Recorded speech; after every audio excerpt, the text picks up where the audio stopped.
Ayan guys, nandito kami ngayon sa dagat. Ayan.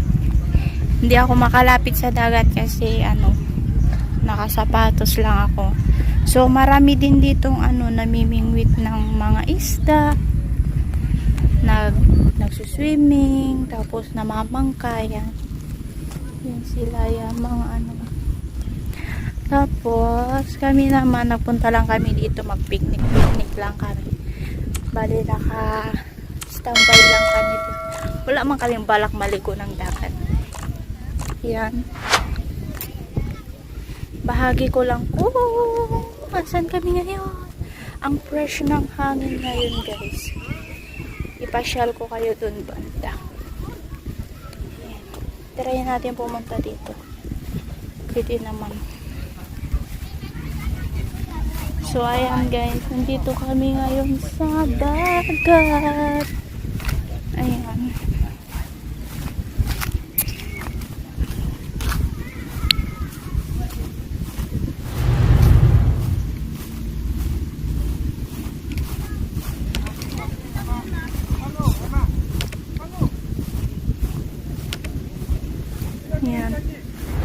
Hindi ko alam kung malalim ba to.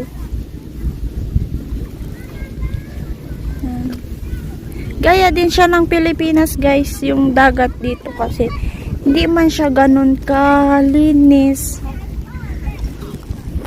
Ayan, maraming namamangka dito. Ayan sila.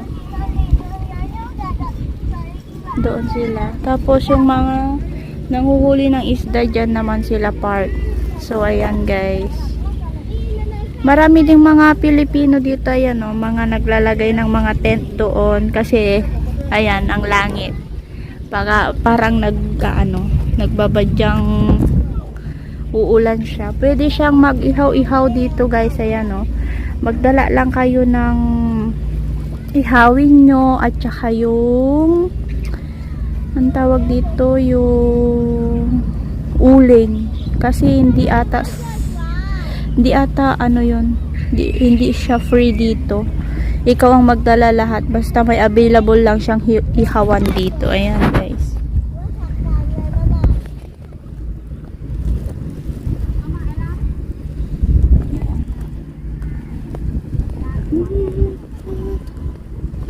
Ayan.